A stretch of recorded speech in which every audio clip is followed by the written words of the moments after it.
ব্যাঙ্গালোরে দুদিন ধরে প্রচুর পরিমাণে বৃষ্টি হচ্ছে। আর বৃষ্টির দিনে ভাজা পোড়া খেতে কার না ভালো লাগে।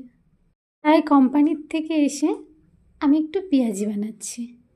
পেঁয়াজি বানানোর জন্য 3টে পেঁয়াজ নিয়েছি, 3টে কাঁচা লঙ্কা নিয়েছি। এবারে পেঁয়াজটাকে ভালো করে ধুয়ে নেব। যেহেতু আমরা এখানে দুজন থাকি, তার জন্য একটু অল্প করেই বানাচ্ছি। পেঁয়াজ আর ঝালটাকে কাটা হয়ে গেছে, এবারে লবণ দেব, জিরে মরিচের গুঁড়ো, একটু হলুদ দিয়ে ভালো করে মাখিয়ে নেব।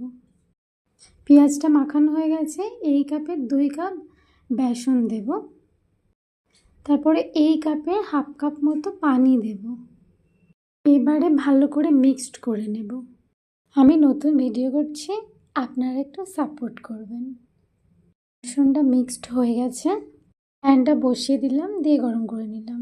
এবার একটু তেল দিয়ে দিলাম, তেলটা গরম হয়ে গেছে, পেঁয়াজিগুলো ছেড়ে দেব। একটা একটা করে ছেড়ে দিলাম। দেখো একটু একটু লাল হচ্ছে, এবার এটাকে উল্টে দেব।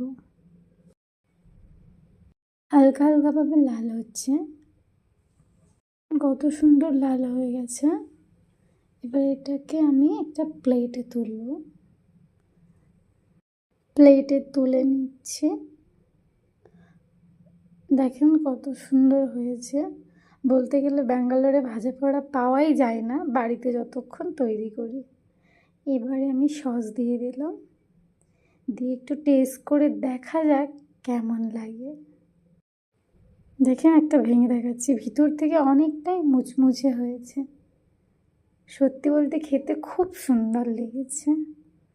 সবাই লাইক করবেন,